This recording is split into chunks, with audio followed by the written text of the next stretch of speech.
आज उनको हम आज उनको करते हैं। आपका बहुत बहुत स्वागत। आइए। देखो सादर नमस्ते। पहली बार आप जी नमस्ते जी, सबको बहुत बहुत सुंदर भजन अभी हमने सुना। आइए एक भजन और। प्रभु जी मुझे वरदान दो, मैं कभी भी तुमसे जुदा न हूँ। प्रभु जी मुझे वरदान दो, मैं कभी भी तुमसे जुदा न हूँ। जैसे कि वो दूध मिले रहे, वैसे मैं भी तुमसे मिला रहूं। प्रभु जी मुझे वरदान दो। जो सुमन सुगंध का मेल है, जैसे तन व प्राण का खेल है, जैसे तन व प्राण का खेल है। हर हाल में हर काल में तेरे रंग में ही मैं रंगा रहूं। प्रभु जी मुझे वरदान दो। तेरी वंदना मेरा कर्म हो, तेरी साधना मेरा धर्म हो, तेरी साधना मेरा धर्म हो। मेरे देवता मेरे पास हो, मेरे देवता मेरे पास हो। मैं उपासना में जुटा रहूं। प्रभु जी मुझे वरदान दो। जो मिलन पतंग बाडोर में, जैसे प्यार चंद्र चकोर में, जैसे प्यार चंद्र चकोर में।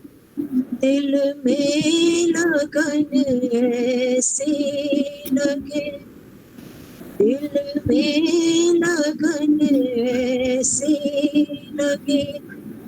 तेरी धुन में मस्त पड़ा रहूं। प्रभु जी मुझे वरदान दो। मेरे दिल में प्यार की प्यास हो, तेरा आसरा मेरी आस हो, तेरा आसरा मेरी आस हो। तेरे ओम के प्रिय राम को, तेरे ओम के प्रिय राम को, पल पल पथिक जपता रहूं। प्रभु जी मुझे वरदान दो, मैं कभी भी तुमसे जुदा न हूँ। जैसे घी व दूध मिले रहे, वैसे मैं भी तुमसे मिला रहूं। प्रभु जी मुझे वरदान दो। प्रभु जी मुझे वरदान दो। प्रभु जी मुझे वरदान दो। बहुत सुंदर सुमन जी, बहुत ही मनोहारी भजन पथिक जी का। और उतनी ही सुमधुर कंठ से सुना जाना। बहुत आनंद आया आपके भजन से। बहुत बहुत आपका धन्यवाद। अब मैं आपका बहुत बहुत धन्यवाद समय देने के लिए मुझे। अरे नहीं, अब मैं अवनीश जी को आमंत्रित करूंगी। हैं? आगे भी जुड़े रहे हमारे साथ। आगे भी जुड़े, हाँ, बिल्कुल, बिल्कुल, आगे भी हमारे साथ बिल्कुल जुड़े रहें। बिल्कुल जुड़े। अब मैं अवनीश जी से प्रार्थना करूंगी कि वो मंच को ग्रहण करें और हमें अपने आख्यान से आनंदित करें। अवनीश जी। ओम। नमस्ते। आप सभी से विनती है कि आप अपने माइकों को म्यूट कर लें और मेरे साथ में अपनी सभी बाह्य वृत्तियों को थोड़ा आंतरिक करते हुए परम पवित्र गायत्री मंत्र का पाठ करें। ओम भूर्भुवः स्वः तत्सवितुर्वरेण्यं भर्गो देवस्य धीमहि धियो यो नः प्रचोदयात्। ओम स्वस्ति स्वस्ति स्वस्ति। महिला आर्य समाज राजा पार्क जयपुर की इस सभा में उपस्थित सभी माताओं को, बहनों को मैं अवनीश मैत्री सादर नमस्ते कहता हूं। और भी अन्य सज्जन जो इस कार्यक्रम से जुड़े हुए हैं उन सभी का भी हार्दिक अभिवादन करता हूं। आप सभी को नमस्ते कहता हूं। आज का जो ये व्याख्यान मेरा जो यहाँ पर रखा गया है, क्योंकि वर्तमान में अभी हम पिछले 8 दिनों से जिस पर्व को मना रहे हैं उस पर्व के विषय में कुछ अपना एक आर्ष चिंतन मैं आपके समक्ष रखना चाहता हूं। देखिए, अभी भी मुझे ऐसा लगता है कि एक माइक खुला हुआ है, तो आपसे पहला निवेदन तो यही है कि यदि आप मेरी आवाज बहुत अच्छे से सुनना चाहते हैं और एकाग्रता से यदि मैं जो कह रहा हूं उस पर अपने ध्यान देंगे तो आप अपने माइक कृपया करके म्यूट कर लें। तो मैं आपसे निवेदन कर रहा हूं कि अभी हम सभी नवरात्रि का एक विशेष पर्व जो है वो मना रहे हैं। वैसे ये पर्व कोई ऐसा नया पर्व नहीं है जिसके बारे में आपको पता ना हो या बहुत निकट इतिहास में या निकट समय में ये शुरू हुआ हो। भारत की एक विशेषता रही है कि भारतवर्ष में अनेकों अवसरों पर उत्सव, त्योहार, पर्व इत्यादि मनाने की बड़ी पुरानी परंपरा है। और इस परंपरा में हम देखते हैं कि हमारा जो संस्कृति है वो बहुत समृद्ध है। हम प्रत्येक क्षेत्र में, जिस किसी भी क्षेत्र में हम देखते हैं वहां पर हम हर्ष और उल्लास को अपने लोगों के साथ में मिलकर के बांटना चाहते हैं, उनके साथ में मिलकर के मनाते हैं। और इसीलिए ये जन लोकोक्ति आप सभी ने सुनी होगी कि सुख को बांटते हैं तो वो बहुत अधिक बढ़ जाता है और दुख को यदि बांटेंगे तो वो बहुत कम हो जाता है। तो इसलिए भी हम अपने त्योहारों को, उत्सवों को, पर्वों को मनाते हैं तो सबके साथ में उल्लास से, हर्ष से उसको मिलकर के मनाते हैं।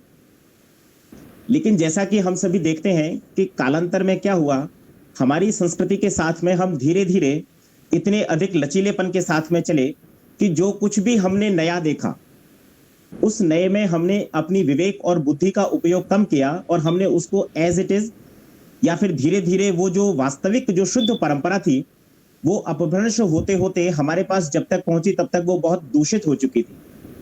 और फिर जब वो परंपरा हमें प्राप्त हुई तो अब क्योंकि परंपरा तो पुरानी चली है, जहां से इसका मूल रहा होगा वहां बहुत अच्छे तरीके से इसको प्रारंभ किया गया होगा, लेकिन फिर उसके बाद में ये धीरे धीरे हम तक पहुंचते पहुंचते मैं कहूं कि यदि मेरी पीढ़ी तक ये परंपरा पहुंची तो ये बहुत कुछ दूषित हो गई है। आज हम इस विषय पर थोड़ा चिंतन करेंगे कि वास्तव में ये जो नवरात्रि का पर्व है इसको मनाने के पीछे क्या कारण हो सकते हैं। मेरे विचार से इसको मनाने के लगभग 3 मुख्य कारण मैंने फिगर आउट किए। अभी जब माता जी से बात हुई तो उन्होंने कहा कि नवरात्रि के पर्व पर आपको कुछ व्याख्यान देना है, अपने चिंतन से आप हमें हमारी सभा में जुड़िएगा। तो मैंने उस पर जब चिंतन किया तो सबसे पहला मेरे दिमाग में एक प्रश्न उत्पन्न हुआ। वो प्रश्न मैं अभी आपके समक्ष भी रखता हूं और फिर हम चिंतन पर आगे बढ़ेंगे। आप देखिए, नवरात्रि के इस समय को बहुत ही अच्छा माना जाता है। हर व्यक्ति जो देखेगा तो न्यूज़पेपर में बहुत ऐड निकल रहे हैं, आप नई गाड़ियां खरीदिए, अनेकों नए फ्लैट, मकान इत्यादि के शुभारंभ जो है वो इस समय पर होते हैं, गृह प्रवेश आदि के कर्म होते हैं। मैं भी अभी पिछले सप्ताह में 2 गृह प्रवेश करा के आया हूं। इसके अतिरिक्त और देखिए कि व्यक्ति अनेकों बाजार में खरीदारी के बहुत सारे मुहूर्त आपको न्यूज़पेपर में बताए जा रहे हैं, अन्य इतनी सारी चीजें आपको बताई जा रही हैं कि इस समय पर आप करेंगे तो बहुत सुयोग है, अच्छा मुहूर्त है, अच्छा जो है समय है, अच्छा अवसर है, सब कुछ बढ़िया है। और ये 1 वर्ष का, अभी इस वर्ष का नहीं है, ये हमेशा से, जब से मैं बचपन से देख रहा हूं तब से, और शायद उससे पहले से भी रहा है। धीरे धीरे परंपराएं बढ़ रही हैं, बदल रही हैं, उनके कुछ कारण हो सकते हैं, लेकिन आगे जब हम देखते हैं तो यहाँ पर एक प्रश्न मेरे मन में उत्पन्न हुआ अभी 2-3 दिन पहले ही, जब मैं इस विषय पर सोच रहा था। तो मैं ये सोचता हूं कि इस समय पर शादी विवाह क्यों नहीं होते हैं। आप देखिए, जब सब कुछ बढ़िया है, व्यक्ति नया घर खरीद सकता है, नई गाड़ी खरीद सकता है, नए जेवर खरीद सकता है, नया घर का सामान खरीद सकता है, हम दिवाली की उसमें तैयारी में लगेंगे और भी बहुत सारी चीजें करेंगे। तो जब इतना सब कुछ हम नया करते हैं इस समय पर, और हमारा जो श्राद्ध पक्ष, जिसको कि हम एक तरीके से ऐसे माने कि भले ही मैं जिस मंच से बोल रहा हूं वो इस परंपरा को नहीं ग्रहण करता है, लेकिन श्राद्ध पक्ष को बहुत कुछ कार्यों के लिए अशुभ मानते हैं और उसमें उनका निषेध रखते हैं, लेकिन वो पूरा हो गया। उसके बाद जब सब कुछ हम नया शुरू कर रहे हैं तो हम एक नए जीवन के नए पायदान का प्रारंभ क्यों नहीं करते। तो आप देखिए, मैं आपको बताता हूं कि हमारे यहाँ पर भारतीय संस्कृति में त्योहारों को बांटने का जो वर्गीकरण का जो कार्य है वो इस प्रकार से है कि कहीं ना कहीं जिस किसी भी जो कोई भी हमारे जीवन से संबंध रखता है, उसकी उपयोगिता को ध्यान में रखते हुए पर्वों का निर्माण हुआ है, या पर्वों का जो है धीरे धीरे मनाने का जो प्रचलन है, रीति रिवाज है, परंपरा है, वो जो है प्रारंभ हुई है। आप देखिए कि एक नारी का कितना बड़ा योगदान है। बिना नारी के आप इस सृष्टि में किस चीज की कल्पना कर सकते हैं। संभवतः मैं समझता हूं कि बिना नारी के किसी भी चीज की आप कल्पना नहीं कर सकते। एक गृहस्थ की कल्पना नहीं कर सकते, एक समाज की कल्पना नहीं कर सकते, एक राष्ट्र की कल्पना नहीं कर सकते। उसके बाद हम इस ब्रह्मांड में यदि देखेंगे तो भी नर और नारी, इन दोनों के बिना इस सृष्टि के होने का कोई तात्पर्य ही नहीं है। यदि ये नहीं होगी तो जो सृष्टि का प्रवाह है वो भी नहीं होगा। तो अब जो नारी है, और उस नारी के लिए तो कितने सारे शब्द जो है हमने देखे हैं, हमारे पास पूरा शब्द भंडार है, वेदों का भंडार है। तो उस नारी के लिए क्या ऐसा कोई उत्सव त्योहार नहीं होना चाहिए जिसमें हम उसके गुणों को भी मानते हुए चलें, जानते हुए चलें, उनकी स्थापना करते हुए चलें, उनको ग्रहण करते हुए चलें, जीवन में एक दूसरे के साथ जो नर और नारी का सामंजस्य है उसको भी हम मानते हुए, ग्रहण करते हुए, जानते हुए चलें। तो देखिए, ये जो नवरात्रि है, इसको वास्तव में जब प्रारंभ किया गया तब तो इस प्रकार से प्रारंभ किया गया कि ये नारी के सम्मान की, नारी की महत्ता की, नारी के गुणगान के लिए, और नारी के जो विभिन्न रूप हैं उन रूपों की एक एक रूप की हम इस तरीके से करें कि भाई इसका क्या महत्व है, इससे क्या लाभ हो सकता है, समाज इससे क्या समझे, क्या देखे, या जिनके पास ये गुण या रूप नहीं है उनका वो क्या लाभ ले सकता है। जैसे वर्तमान में मान लीजिए विद्युत का आविष्कार हो रखा है, हम सभी विद्युत के बारे में बहुत जाने और बहुत पढ़ें, लेकिन यदि विद्युत से लाभ न लें और घर में उससे अनेकों उपकरणों को न चलाएं तो उस विद्युत के होने का कोई लाभ नहीं है। तो अब देखिए कि आप नारी के लिए यहाँ पर कालांतर में पंडितों ने, विद्वानों ने विभिन्न प्रकार के जो रूप हैं उनको कुछ शब्दों के साथ में बांध दिया। हालांकि उन शब्दों पर जब चर्चा करते हैं तो ऐसा लगता है कि ये कुछ एक पौराणिक व्याख्यान जैसा होता है, जैसा कि जो हमारे पौराणिक सनातनी भाई हैं वो जिस प्रकार से मानते हैं वैसे एक व्याख्यान हो जाता है। लेकिन आप देखिए कि ईश्वर के भी गुण बहुत हैं, और जितने उसके गुण, कर्म, स्वभाव हैं उतने ही उसके अधिक नाम हैं। इसी प्रकार से यदि हम नारी के जीवन के आयामों को यदि हम देखेंगे तो हमारे पास ये मिलेगा कि नारी के जीवन के भी विभिन्न आयाम है। उनको मैं तो कहता हूं कि 9 दिनों में या 9 रूपों में बांध देना भी अपने आप में बहुत सीमित क्षेत्र रहा। ये इससे भी अधिक होना चाहिए था, लेकिन हर चीज की एक सीमा रहती है। तो आप देखिए यहाँ पर जो नारी के रूपों का जब अपन वर्णन देखते हैं तो पहले दिन से प्रारंभ करते हैं तो वो जो नारी है वो शैलपुत्री रूप में है, उसके बाद वो ब्रह्मचारिणी के रूप में है, उसके बाद वो चंद्रघंटा के रूप में है, उसके बाद वो और भी इस प्रकार से अनेक रूप हैं, और आगे आकर के वो गौरी तक रूप में आ जाती है। आप देखिए इन रूपों का वास्तव में क्या तात्पर्य है। इन रूपों का तात्पर्य है कि नारी के गुण किस प्रकार के। यदि एक नारी बहुत अधिक क्रोध में है, बहुत अधिक द्वेष में है, क्रोध में है, तो वो उसका सुखकारी रूप नहीं होगा। लेकिन यदि वो चंद्रमा की तरह शीतल है, सुख को देने वाली है, आनंद को देने वाली है, तो उसका रूप ये बहुत अच्छा होगा। लेकिन एक ही रूप तो हमेशा नहीं रह सकता है, मानव का स्वभाव ही बदलता है। हम कहते हैं कि जीवात्मा अल्पज्य है, उसके अंदर भी गुण हो सकते हैं, अवगुण भी हो सकते हैं। वो कालांतर में धीरे धीरे अपने प्रयास से, अपनी समाधि से, या अपने अन्य जो उसके यम नियम आसन आदि जो व्यवहार अवयव है, उन सभी से वो अपने जीवन में संस्कारों को दृढ़ करता चलेगा, सात्विकता को बढ़ाता चलेगा, तो वो आगे जीवन में उन्नति करेगा। इसी प्रकार से जब नारी के हम रूपों को देखते हैं तो उसका एक शांत स्वभाव निकल कर आता है, जिसको हम शैलपुत्री के रूप में कहते हैं। उसका एक स्वरूप निकल करके आता है जो ब्रह्मचारिणी के रूप में माना जाता है। ब्रह्म का अर्थ है बहुत व्यापक, बड़ा। बड़ा से इन द सेंस कि ऐसे नहीं कि वो शरीर में किसी से बड़ी हो, नहीं। यहाँ पर तात्पर्य है कि उसका ज्ञान बहुत बड़ा होना चाहिए, उसका व्यवहार, उसका हृदय बहुत बड़ा होना चाहिए, जिसमें बहुत कुछ समा जाए। तो इस प्रकार से आप देखिए हमारा इतिहास कितना अच्छा है। यदि मैं इन रूपों को और आगे लेके चलूं तो एक स्कंद माता का रूप आता है, एक कात्यायनी का रूप आता है, और महागौरी का रूप आता है, एक सिद्धिदात्री का रूप आता है। तो वास्तव में ये जितने भी रूप हैं, इनको आप इस प्रकार से घटाइए कि हमारे इतिहास में जब आप देखेंगे तो ऋषियों के समय पर जिस प्रकार की ऋषि पत्नियां हुआ करती थी, तो उनका कितना उत्तम गुणकर्म स्वभाव हुआ करता था। वो बहुत शांत और सौम्य स्वभाव की होती थी, बड़ी विदुषी होती थी, और वो वेदों की प्रकांड विद्वान हुआ करती थी। माता मदालसा को, गार्गी को, इनको कौन भूल सकता है, इतिहास में इनके नाम अमर हैं। और इसके बाद जब हम और थोड़ा सा नीचे इतिहास में उतरते हैं तो हम देखेंगे कि माता सीता का त्याग, उसकी सहनशीलता, जो यहाँ पर एक रुद्र स्कंद माता जो है वो है सकारात्मक विचारों को देने वाली और सहनशीलता रखने वाली। अब आप देखिए कि माता सीता ने अपने जीवन में कितना त्याग किया, कितनी सहनशीलता उन्होंने दिखाई। तो ऐसे जो नारी के विभिन्न रूप हैं, और हम थोड़ा सा आगे बढ़ेंगे तो संघर्ष करने वाली जीजाबाई को कौन भूल सकता है। वो यद्यपि जानती थी, ये बहुत निकट इतिहास की बात कर रहा हूं मैं, वो जानती थी कि मैं अकेली अंग्रेजों से नहीं लड़ सकती, लेकिन यदि मैं अपने पुत्र को योग्य बनाऊं और उसमें ऐसे संस्कार भर दूं तो संभवतः शायद वो मेरे लिए, मेरे खोए हुए सम्मान को, जब मेरे साथ कोई एक घटना हुई जो उनके मन में इस प्रकार से बैठ गई, तो उससे, उस घटना से प्रेरित होकर के अपने देश के लिए, अपने देश की स्वतंत्रता के लिए वो जो कुछ करना चाहती थी, वो अपने पुत्र में उन्होंने उसको फलीभूत किया। आज हम इतिहास में उसको पढ़ते हैं। आगे आप देखेंगे तो रानी लक्ष्मीबाई, उनका इतिहास देखिए, वो एक तरीके से दुर्गा का रूप है। जब हमारे देश पर, अब इसको चाहे आप किसी देश पर घटा लीजिए, अपने राज्य पर घटा लीजिए, अपने परिवार पर, अपने समाज पर घटा लीजिए, महिलाओं की भागीदारी इसलिए अत्यंत महत्वपूर्ण हो जाती है। आप देखिए कि लक्ष्मीबाई ने कितना घोर संघर्ष किया। एक दुर्गा के रूप में उन्होंने दुष्टों से, जो हमारे देश पर, जिन्होंने हमारे देश को गुलाम कर रखा था, हमारे यहाँ के संसाधनों का उपयोग करते थे, जो सामान्य जनता है उस पर अनेकों अत्याचार करते थे, यहाँ से बहुत सारी सुख संपत्ति, संपदा को वो यहाँ से लूट करके ले गए, तो उनके साथ में उसने कितना संघर्ष किया। और ऐसे बहुत सारे अनेकों रूप आपको देखने को मिलेंगे। ये तो मैंने आपके समक्ष कुछ चंद नाम ऐसे गिनाए हैं, जिनको गिनाने से शायद मैं जो आपके समक्ष कहना चाहता हूं वो भाव आप तक पहुंच सकता है।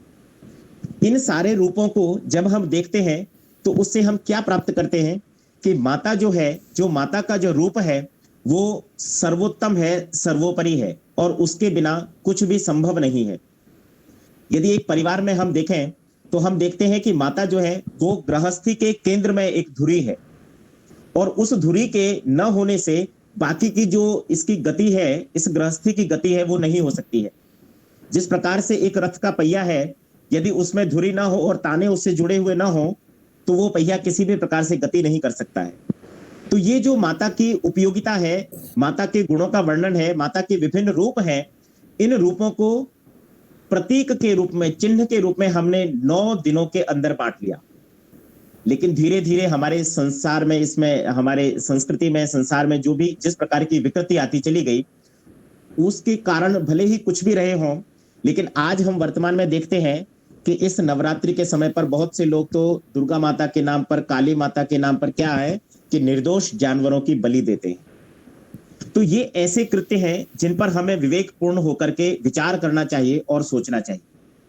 कुछ चंद शब्द मैं आपके समक्ष रखता हूं देखिए महाभारत में जब श्री कृष्ण जी पांचों पांडवों को कुछ बता रहे होते हैं कर्ण की माता के बारे में, तो वहां पर वो एक शब्द कहते हैं, वो कहते हैं कि माता चाहे किसी की भी हो, लेकिन माता सदैव आदरणीय होती है। हम देखते हैं हमारे जो वेदों का जो आख्यान है उसमें भी कहा गया यत्र नार्यस्तु पूज्यन्ते रमन्ते तत्र देवता। और हिंदी के एक कवि कहते हैं कि क्या नाम से नारी तुम केवल श्रद्धा हो, नारी तुम केवल श्रद्धा हो। तो देखिए ये जो सारी चीजें जो मैं आपको बता रहा हूं, इसके बताने का कारण क्या है कि ये जो नवरात्रि का जो ये पर्व है इसको हम इस रूप में मनाते हैं। बहुत सारे पर्व ऐसे हैं, बहुत सारी हमारी बातें ऐसी हमें बताई जाती हैं, हमने सीखी, हमने देखी हैं कि हमारा समाज जो है वो पुरुष प्रधान है। लेकिन वस्तुतः यदि आप इसको थोड़ा गहराई से देखेंगे और सोचेंगे तो आप पाएंगे कि हमारा समाज जो है वो पुरुष प्रधान नहीं है, बल्कि वो नारी प्रधान समाज है। मैं जिस स्थान से बिलोंग करता हूं लगभग उसके आसपास के ही स्थान से आप सभी हैं। आप देखिए हमारे यहाँ पर नारी जो है, कन्या जो है वो कितनी पूजनीय है कि वो अपने विवाह से पहले का जो उसका परिवार और समाज है वहां पर सिर्फ श्रद्धा पूर्वक किसी को नमस्ते करती है। सादर नमस्ते तो वो हाथ जोड़ करके नमस्ते कर सकती है, लेकिन उसको चरण स्पर्श कोई भी नहीं करवाता है। लेकिन यदि आप ऐसा देखेंगे तो लड़कों के साथ में ऐसा नहीं है, पुरुष के साथ में ऐसा नहीं है। उसके लिए आदर और सम्मान अत्यंत आवश्यक है। आप देखिए कि जिस प्रकार से नारी के लिए जो उसका कार्यक्षेत्र बनाया गया है उस कार्यक्षेत्र में उसकी दक्षता होना अत्यंत आवश्यक है, लेकिन जो पुरुष के लिए कार्यक्षेत्र बनाया गया है उसमें उसकी दक्षता होना आवश्यक है। तो उसके लिए उसके प्रयास अलग प्रकार से होते हैं। और नारी के जो क्षेत्र है, चाहे भले उसको अपनी घर गृहस्थी संभालनी है, घर के अंदर के सारे व्यवहारों को उसे संभालना है, तो बाहर के व्यवहार तो पुरुष देखता है, घर के अंदर के सारे व्यवहार स्त्री देखती है। तो इस प्रकार से ये वर्गीकरण होने से ऐसा नहीं है कि कोई छोटा या बड़ा हो गया। हम सभी ये पढ़ते हैं कि भाई समानता का अधिकार होना चाहिए। बच्चियों को कोई पढ़ाता नहीं है, लेकिन लड़कों को सभी पढ़ाते हैं। या फिर पहले आज से 15, 20, 25 साल पहले, 40 साल पहले महिलाओं की शिक्षा जो है वो बिल्कुल न्यून थी और पुरुषों की शिक्षा ही थी। तो यहाँ पर ये समझना चाहिए कि यदि हम अपने शुद्ध इतिहास को जब देखते और पढ़ते हैं तो हम ये प्राप्त करेंगे, ये हमें वहां पर मिलेगा कि बीच में जितने भी हमारे यहाँ पर विदेशी आक्रमणकारी हुए, उन आक्रमणकारियों से हम अपनी बहनों को, हम अपनी बेटियों को, हम अपनी बहुओं को और जो हमारी माताएं हैं उनको हम सुरक्षा प्रदान कर सकें, इसलिए उनके लिए कुछ बंदिशें ऐसी धीरे धीरे धीरे धीरे आती चली गई, जो कि अनायास ही आज हमारे समय में आते आते कुछ कुरीतियों के रूप में आ गई। लेकिन वस्तुतः भारतीय संस्कृति ऐसी नहीं थी। भारतीय संस्कृति ऐसी नहीं है। नारी के लिए तो बहुत सुंदर महर्षि दयानंद सरस्वती जी भी लिखते हैं। क्या लिखते हैं कि यदि 10 अध्यापक हों तो उन 10 अध्यापकों से एक आचार्य जो विद्वान हो वो उत्तम और श्रेष्ठ है, और यदि ऐसे 100 आचार्य यदि हों तो उन 100 आचार्यों से भी अधिक श्रेष्ठ जो है वो एक विद्वान पिता है। और ऐसे 1000 पिता यदि हों, 1000 पिता यदि हों जो कि बहुत उत्तम कोटि के विद्वान हों, उन सब के ऊपर भी एक धार्मिक जो माता है वो भारी पड़ती है। आप देखिए ये महर्षि दयानंद सरस्वती जी के शब्द हैं। तो उन्होंने स्पष्ट कहा है कि जितने गुण और संस्कार एक नारी के अंदर हैं तो वो एक नहीं बल्कि 2 कुलों के गुणों को प्रकाशित करने वाली होती है। उनमें ज्ञान का दीपक प्रज्वलित करने वाली होती है और उससे अनेकों आने वाली पीढ़ियां जो है वो तर जाया करती है। तो इसके पीछे भाव क्या है? इसके पीछे भाव ये है कि नारी के शिक्षित होने का केवल तात्पर्य ये नहीं है कि वो 10, 20, 25, 50 हजार रुपए महीने हमारे लिए कमा करके लाए, ये उसका तात्पर्य नहीं है। पुरुष के लिए बाहर के व्यवहारों को देखना, उसके लिए जीविकोपार्जन की व्यवस्था करना आवश्यक है, इसलिए उसके लिए नौकरी का क्षेत्र रखा गया है। ऐसा नहीं है भाई, वर्तमान परिप्रेक्ष्य में यदि हम बात करें तो हो सकता है एक महिला अपने घर को भी संभालती है और नौकरी भी करती है, कर सकती है, कोई बड़ी बात नहीं है, बहुत सारे कर भी रही है, अच्छा है, उनकी दक्षता है, वो कर सकती हैं। लेकिन वास्तव में जो वर्गीकरण है वो हमारे समाज में एक समान व्यवस्था को चलाए रखने के लिए है। समान व्यवस्था का तात्पर्य ये नहीं है कि एक समय का भोजन स्त्री बनाएगी और एक समय का भोजन पुरुष बनाएगा। जो स्त्री के जितने भी गुण हैं, उसके रूप हैं, उन गुणों को ग्रहण करना चाहिए।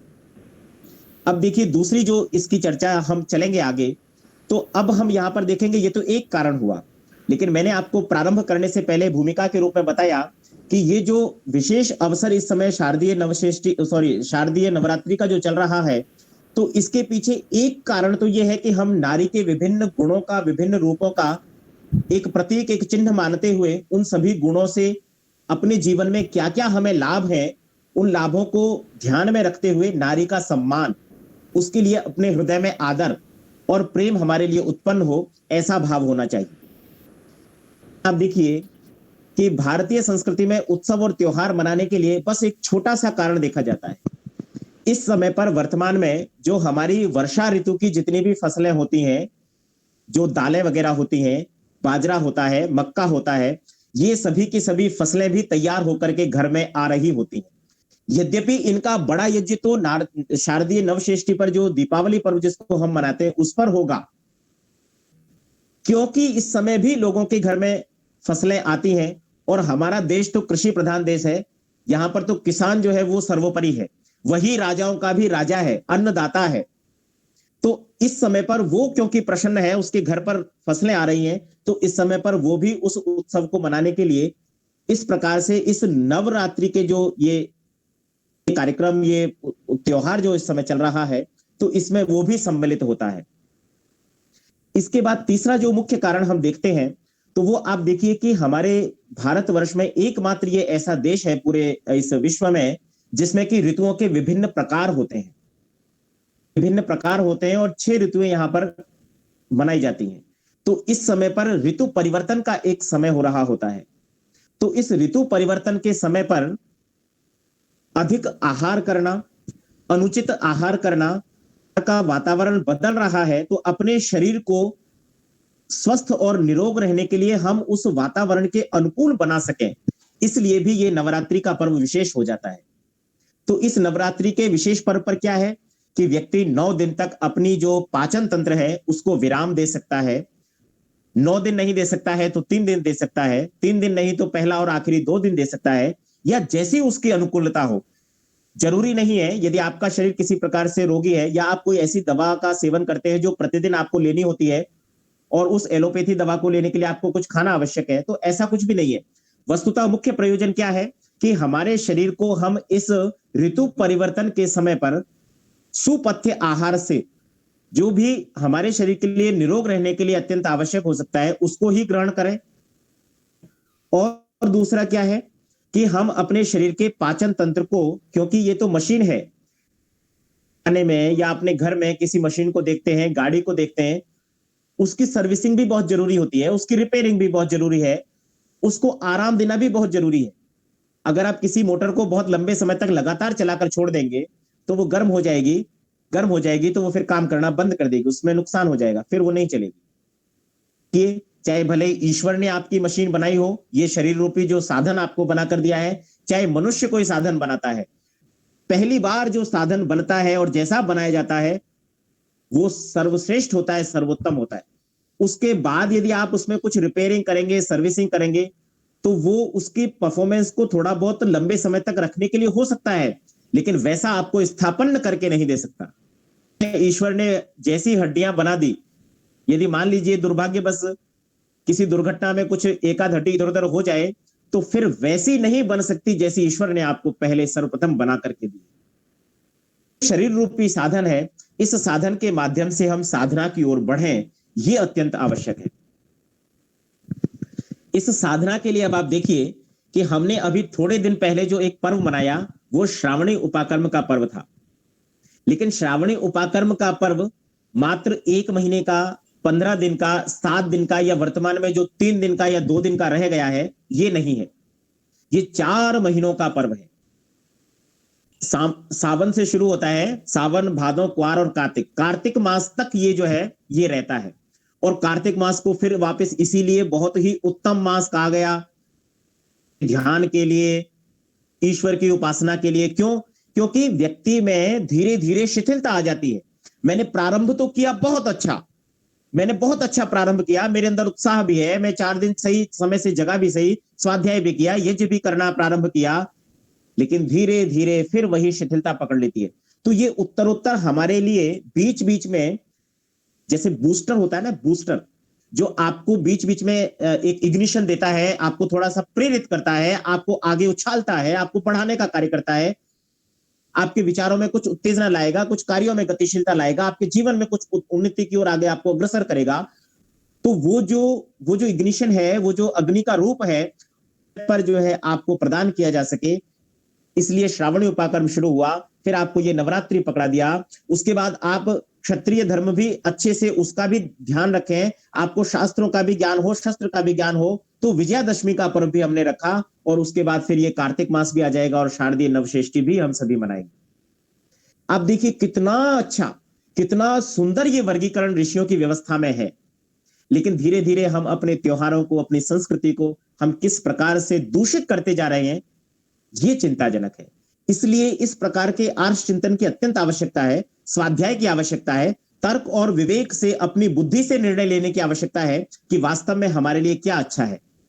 आपने एक अच्छा सा बढ़िया माता का दरबार सजा लिया, उस पर एक फ्रेम आपने लगा लिया, कुछ आपने पुष्प आदि भी लगा दिए, कुछ फल भी लगा दिए, उससे क्या होगा?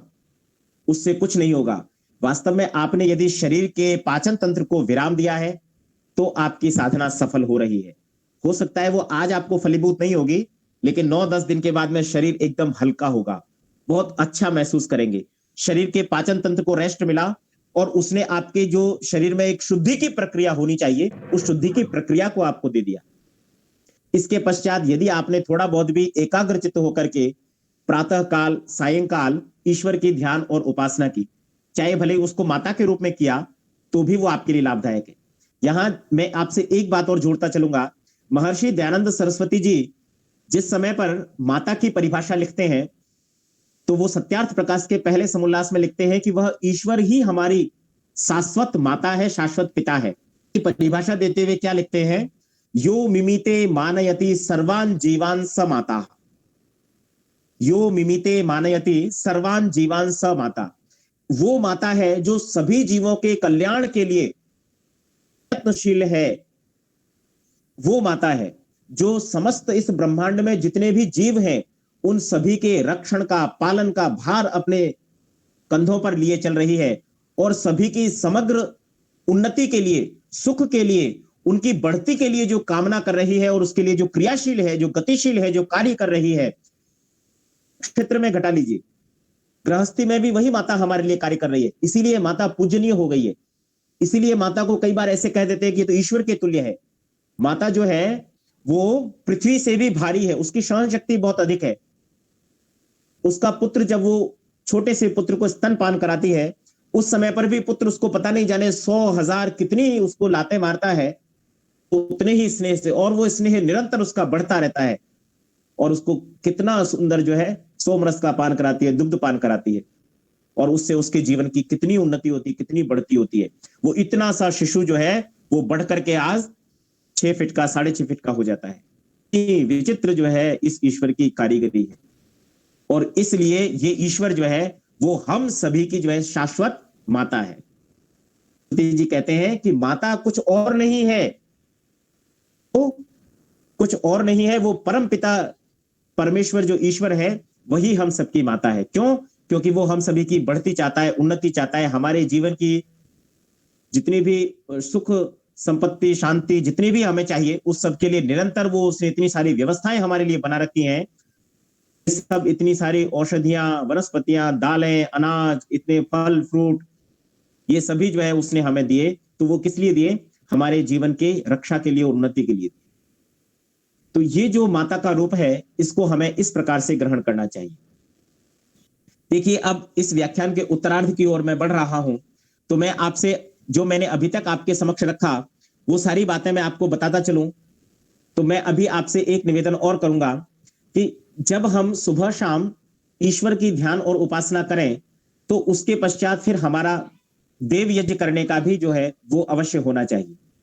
श्री दयानंद सरस्वती जी 5 यज्ञों का विधान लिखते हैं, जिसमें से मेरा ऐसा चिंतन है किसी भी व्यक्ति के अपने हाथ में नहीं होता है, लेकिन बाकी के 4 यज्ञ जो है वो प्रतिदिन निरंतर प्रत्येक दिन कर सकता है, उसमें कहीं कोई बाधा नहीं है।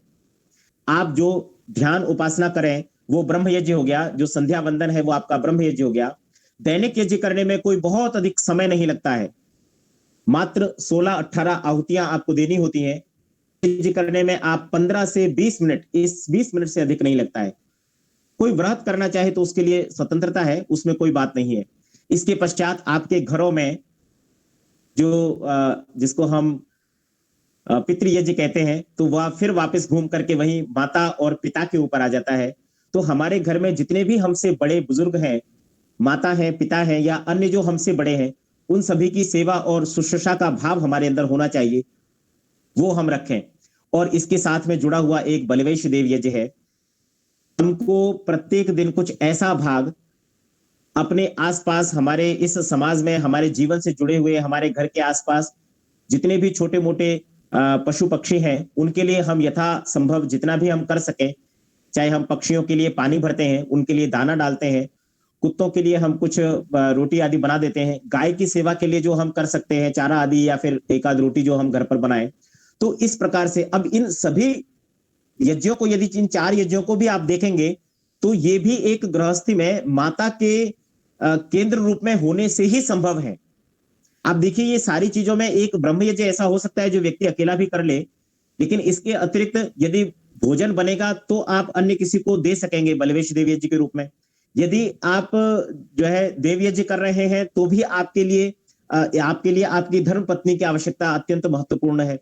आप देखिए, महाराजा श्री राम ने जब यज्ञ किया, सीता उनके पास नहीं थी, तो गुरुदेव ने कहा कि भाई बिना धर्म पत्नी के यज्ञ नहीं होगा।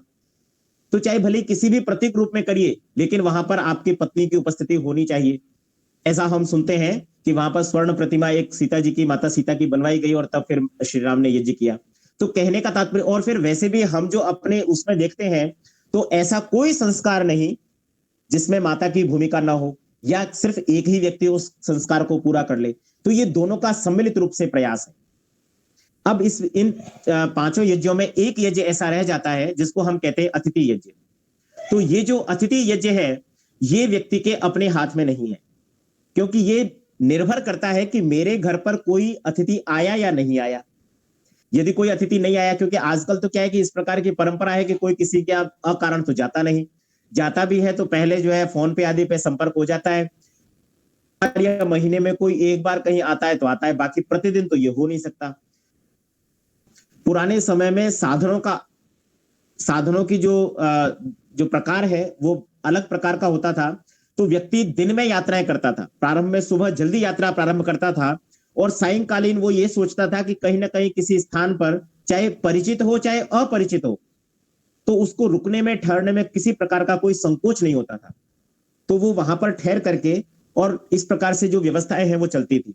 पहले धर्मशालाएं बहुत अधिक हुआ करती थी। लोग बाग जो है प्याऊ, धर्मशाला और चिकित्सालय, वैद्य की व्यवस्था, ये अधिकतर जो है जो अपने हमारे परोपकार के कार्य होते हैं उनके लिए किया करते थे।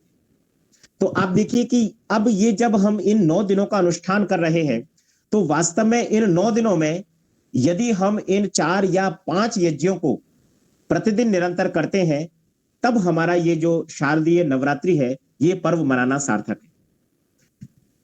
इस पर्व में सिर्फ मात्र ये नहीं है कि हमने नारी के रूपों को देखा, उनके गुणों को हमने ध्यान में, चिंतन में लेकर के आए, और उससे हमने जीवन में यदि कोई लाभ नहीं उठाया तो कोई फायदा नहीं हुआ। यदि इस समय पर ऋतु परिवर्तन हो रहा है, हमने अपने शरीर के लिए, इस साधन की बढ़ती के लिए, उन्नति के लिए, इसको ठीक ठाक रखने के लिए, इसके रख रखाव के तौर पर यदि हमने इस प्रकार के व्रतों का अनुष्ठान नहीं किया, तो फिर इस व्रत का कोई तात्पर्य नहीं है। और यदि हमने जो हमारे 5 यज्ञ हैं, उन 5 यज्ञों को इन 9 दिनों में, 10 दिनों में यदि हमने ग्रहण नहीं किया, इनको नहीं अपनाया, तो भी इस नवरात्रि का हमारे लिए कोई तात्पर्य नहीं है। तो ये एक संदेश मेरा यहां से आप सभी के लिए है कि आप जब नवरात्रि का ये उत्सव, ये पर्व, ये त्योहार मना रहे हैं, तो इस समय पर हमें ये ध्यान देना है कि हम सिर्फ किसी एक बिंदु को या लकीर के फकीर बनकर के न रहें, उस एक ही बात को पकड़ करके न रखें। और जहां तक संभव है, तो ये जो जड़ पूजा हम करते हैं, इस जड़ पूजा से हमें कोई लाभ नहीं होने वाला है। जैसा मैंने आपको उदाहरण दिया कि वस्तुतः आपके पास है, सब कुछ है, आपने देख रखा है, विद्युत है, आप जानते हैं बिजली होती है, ऐसी है, वैसी है, लेकिन यदि आप उससे जीवन में लाभ नहीं लेते हैं, उन गुणों से आप अपने जीवन में गुणों का आधान नहीं करेंगे, आप अपने जीवन में उन गुणों को ग्रहण करके अपने जीवन में सुख, शांति और उन्नति को प्राप्त नहीं कर रहे हैं, तो वास्तव में उस सबके होने का कोई तात्पर्य नहीं है। आपने सिर्फ उस तस्वीर को देखा, उसकी पूजा कर दी, 2 अगरबत्ती लगा दी, उससे कोई तात्पर्य नहीं है, उससे आपका कोई लाभ नहीं होने वाला है।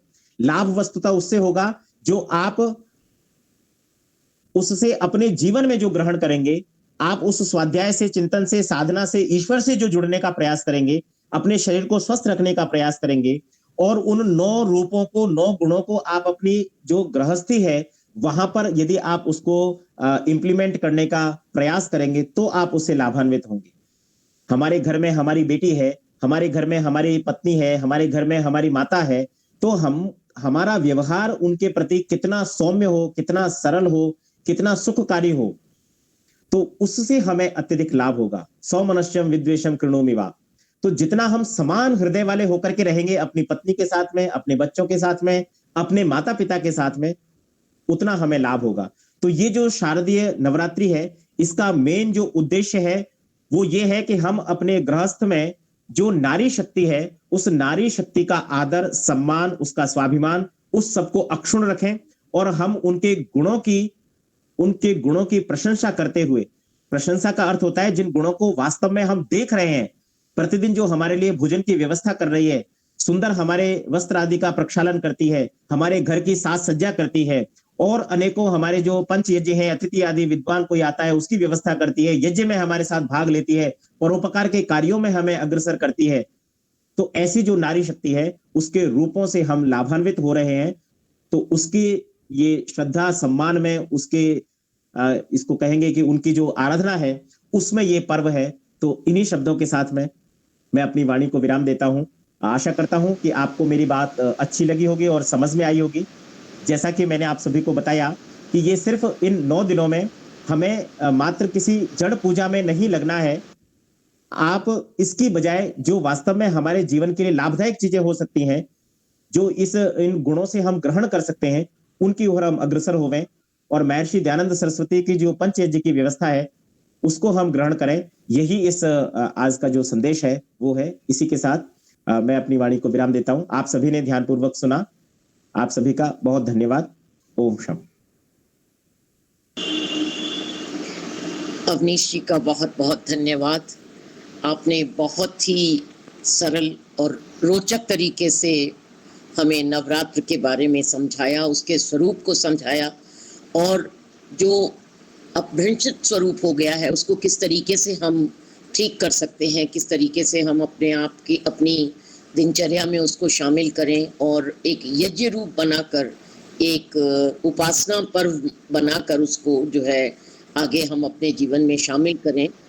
और ये भी कि ये जो है चतुर्मास का जो वो रहता है समय, ये पूजा, उपासना और हर तरीके से खुशहाली का, समृद्धि का, क्योंकि इस समय सब आपने बताया कि फसलें आती हैं और हम नए धान का, नए उसका जो भी मिलते हैं उन सब का हम आहुतियाँ देते हैं और अपने जीवन में नया बाजरा आया तो उसका सेवन करते हैं, मक्का आई तो उसका सेवन करते हैं और वो हमें पाचन में सहायक होता है, वो हमारे शरीर को पुष्ट बनाता है।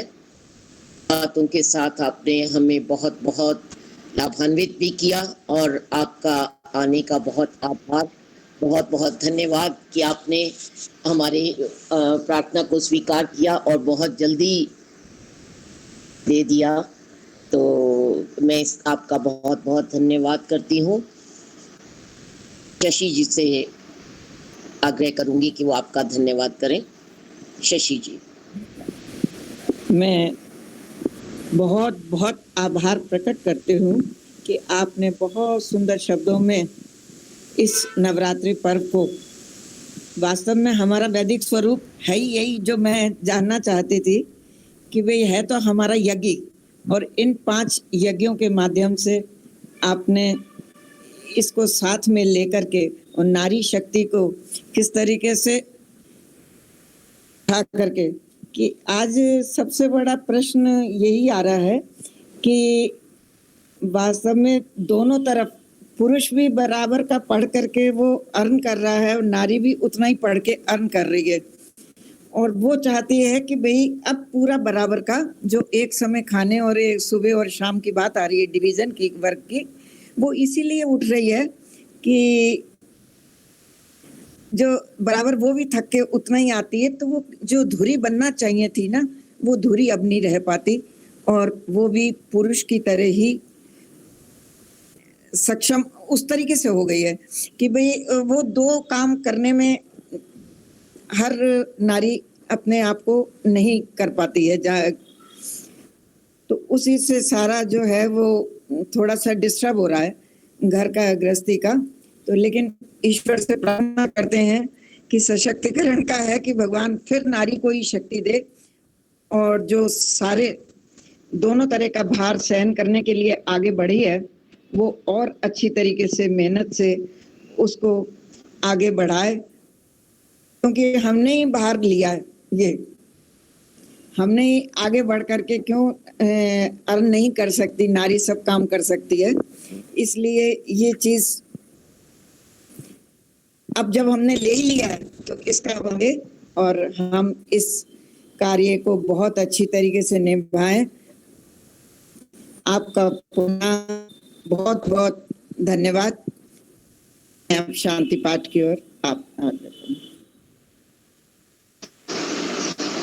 ओम द्यौ शांति अंतरिक्षगम शांति पृथ्वी शांतिरापा शांतिरोषधया